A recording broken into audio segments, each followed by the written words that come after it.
What's going on, guys? Welcome to the Vancouver Fitness Podcast. My name is Josko, and I'm sitting here with Brandon. And today we're going to be talking about workout efficiency and how to make your workouts not only just make you feel good, get the result that you're looking for, whether it's weight loss or strength gaining or hypertrophy, but also be efficient at the same time. Because at the gym, we do 45-minute workouts with our clients, and people say, like, isn't that not enough time? But we actually also train like that as well, which is the mind-blowing part, and we're going to teach you how to structure your workouts so you can do the same. Welcome to episode 12.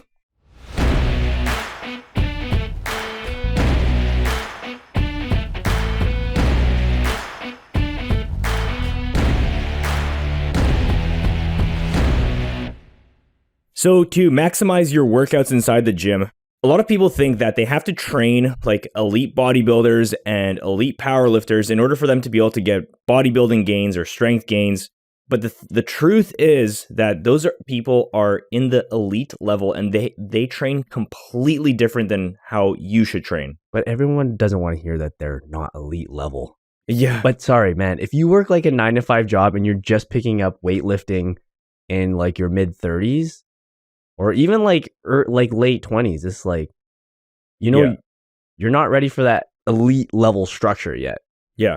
I don't think like most people are ever going to be ready for it. Like it's ridiculous. And there's no shame in that, because like the great thing about fitness is you can apply it to like all levels. The analogy is like, are you going to train like LeBron if you just want to be like good and like competitive, like you're part of a team for basketball? Like, are you going to train like LeBron? LeBron trains for what, 8 hours per day? At least. And plus then, more. And then he recovers for like 10 to 12 hours after that. Yeah. Yeah. And then so are you going to train like him just because you want to get good at basketball? Like, dude, just quit your job. There's like other ways to get good at basketball or fitness or weightlifting, right? Yeah. You don't have to spend that much time. Most people are spending way too much time. So I know like John Lee, when he came to the podcast here, he was saying that his workouts are roughly around like an hour and a half to 2 hours long. And that's how long like the general fitness person inside that's going to like big box gyms is working out for. They're working out for like an hour and a half, 2 hours. Why? Like, what a waste of time. Don't you have better shit to do? Yeah, you're not a competitive bodybuilder. Maybe you aspire to be, but at this time, in this point in your progression, you have to treat it as such.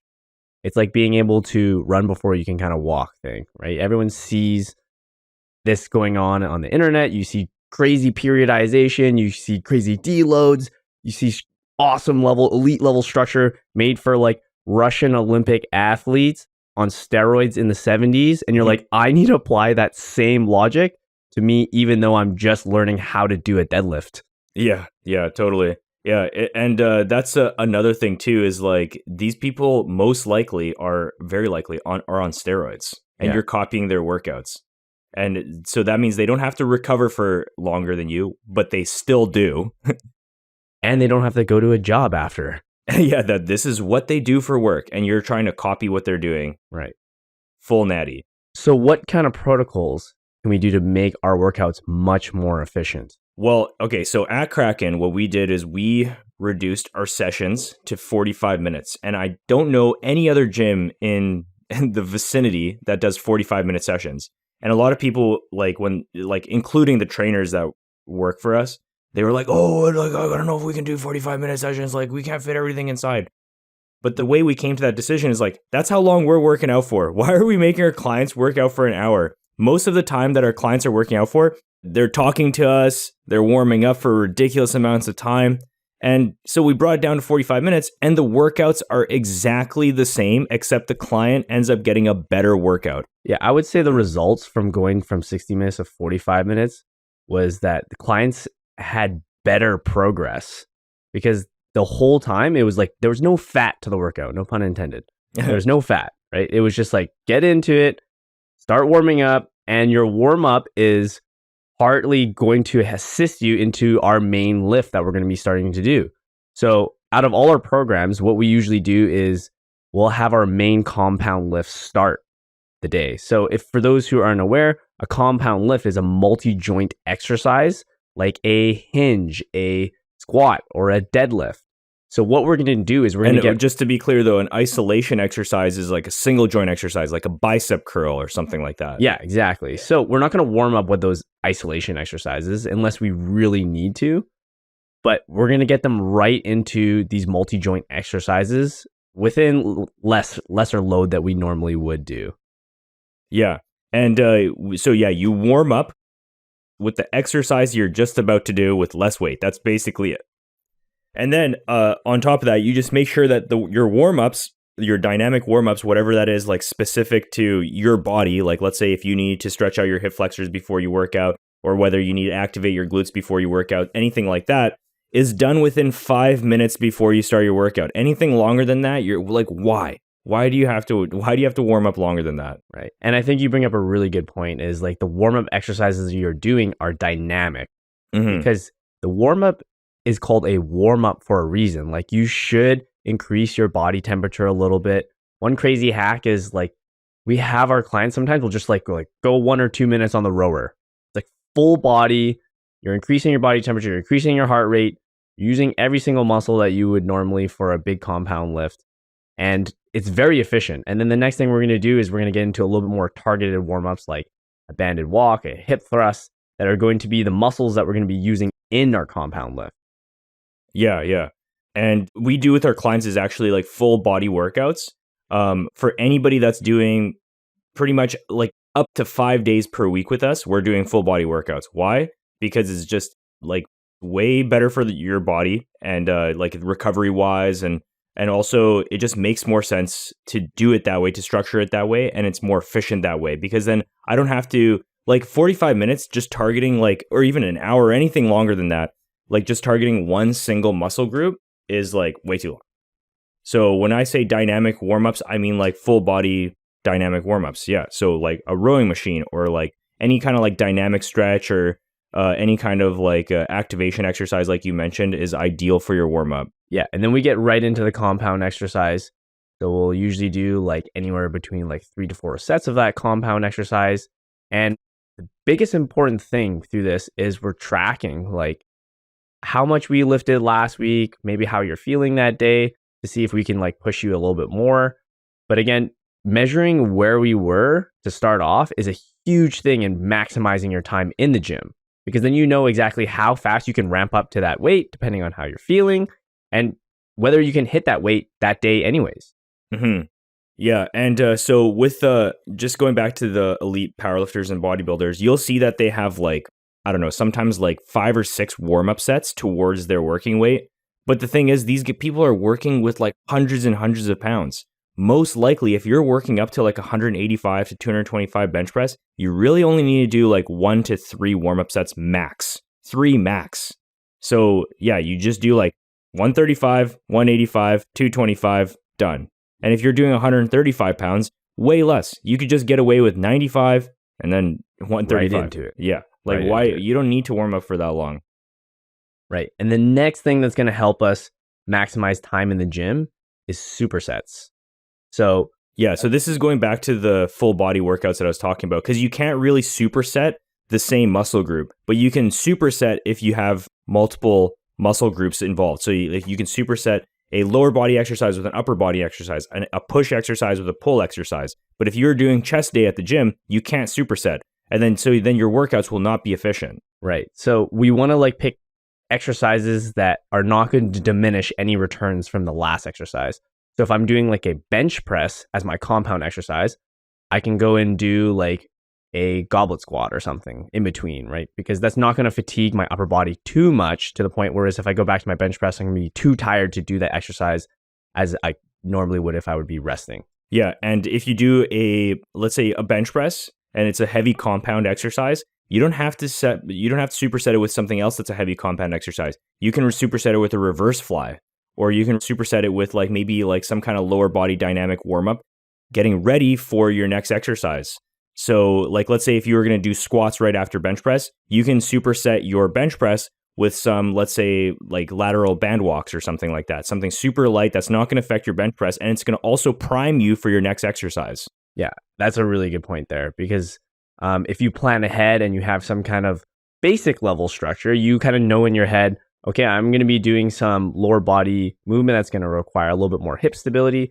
I can do those band walks while I'm doing the bench press. And again, like we said, it's not going to diminish our returns on our last exercise.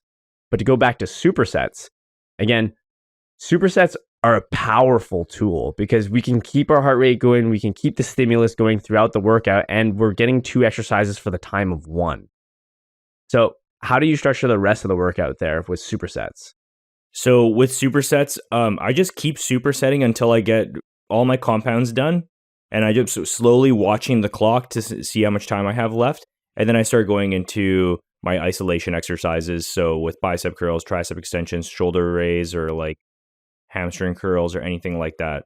It just that way just more efficient. And then also if you run out of time, all you're kind of missing out on is the isolation exercises, and you could just move on with life. You don't need them. Yeah. So like if you follow that kind of structure, we go compound, and then as we get closer to the end of the workout, because we're going to be a little bit more fatigued, then we start working into smaller isolation exercises. So we're going to focus on smaller muscle groups and really focusing on them. And the nice thing about doing full body workouts within the week is you may only get like 1, maybe 2 isolation exercises out of that workout. So like in reality, how fatigued are your biceps going to be the next day if you wanted to train them again? Yeah, not very fatigued at all. Like for me, I'm like very, very rarely sore unless I took multiple days off. Right. And then we can apply that another stimulus the next day. That's obviously not too high because we're not recovering from this huge load that we just focused on one day. Like if you know regular bodybuilding splits, they'll do an arm day, like an hour and a half arms, which works really, really well if you're an elite level bodybuilder. But if you're just a regular guy going to the gym, wanting to get jacked, or a regular girl just wanting to like build her booty or whatever it may be, yeah, you don't need to do that. You don't need to have like an arm day. It would be actually way better for you to target your arms a little bit every single day. Yeah. And so what we're trying to conceptualize here is we're trying to provide a stimulus, and then we're going to get some kind of adaptation to it after, right? So if we can apply that stimulus, let's say 3 times a week, rather than just 1 giant times a week, especially for the novice to beginner lifter, that's going to be way more beneficial to them because you're applying that 3 times throughout the week. Although it might not as high and you're not going to get these crazy peaks, you are going to get that stimulus more often. And just like learning a new skill, you want to repeat that process as much as you can until you get a little bit more expertise on that skill. Yeah. So one thing that I want to mention is the soreness that you feel after your workouts. So I think that there is some diminishing return on the amount of times that you go to the gym and work out. I think there is frequency issues as well, where you can go too little with this type of working out, like where you're only going like once a week or twice a week. Like it may kind of be like too little, especially if your workouts go too short. But then also at the same time, because you're working out full body like every single day, you can go too much as well. And I think I kind of went on to that too much zone because you don't feel that soreness, but then your joints feel the soreness. So right now I'm having the opposite issue where like I went to the gym too much because I never felt sore. And then all of a sudden it's like 3, 4, 5, 6 months down the line, you're starting to get joint pain. And I'm pretty sure that's what happened to me. So I'm trying to dial back my workouts. So now I'm back to like 3 to 4 times per week. Like inside the gym, I'm still working out every single day outside of that as well. But I think you have to find that perfect zone for yourself where it's like, I'm training enough, but I'm not training too much. And I think for most people, that's probably going to be around like 3 to 4 times per week. I think 2 is the absolute minimum this way. And then probably like 5 is like the maximum that you should do. And that's probably like pushing it a little bit too much for just like a natural lifter. Right. And I think you really do need to experiment yourself and take kind of some subjective note of like how you're feeling and responding to these kind of workouts. Because a lot of people, they'll just jump right in. They'll come right off the couch. Okay, 5 days a week. Yeah. And then that's when you're going to encounter more joint pain, especially if you ramp it up so fast. So start off with 2, work to 3, work to 4, and then just see how you feel. Take a subjective note of like how well you're recovering, how well you're responding. Are you even like gaining in size if that's your goal, or are you losing fat if that's your goal? Take a subjective note. To bring it back to the point of like soreness, I don't think that like soreness is always a marker of like a good workout too. Like some people will be like, oh, like I destroyed myself the last day with my arm day and now I can't move my arms. What a great workout. Yeah, yeah. It doesn't always have to be like that, right? I think if you can do a workout, feel a little bit sore, which is okay, but you can go again the next day, I think that's much more beneficial. I think though that's where my issue stemmed from, where I was working out too much because I didn't feel sore. And I think your body adjusts to these full body workouts very, very quickly. Yeah. And you feel like you can go again, but you shouldn't.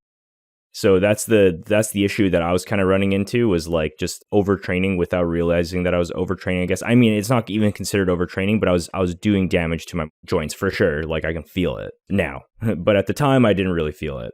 So, yeah, that's the thing. Like this proves even more that soreness is not a good indicator of how well you're doing, because you can be like not feeling sore at all and then go work out again and you're fucking yourself over, versus feeling too sore doing single muscle group workouts, like just chest days, because then you feel fucked the next day. In fact, you feel so fucked that you can't even train your back the next day because it's affecting like how your range of motion. Yeah. So to wrap this up, people spend too long inside the gym, and most likely that you just need a shorter duration inside the gym. Maybe even going down to 30 minutes a week is better for you, as opposed to always training for an hour to an hour and a half to 2 hours inside the gym. You'd get more shit done within 45 minutes. You'd feel better and it would be more efficient. You'd have more time for other things in life, because the truth is that if you're not an elite bodybuilder, like this is just a workout that's supposed to make you feel good, you look better, and that's pretty much it. You don't have to really go beyond that. Yeah. Keep it simple out there, Vancouver. Keep it simple with your workouts. That's all I say. Yeah, and then if your trainer's training any other way other than this, like, you know that you should probably come to Kraken instead. All right, guys. So that's pretty much it for this podcast. We'll see you in the next one.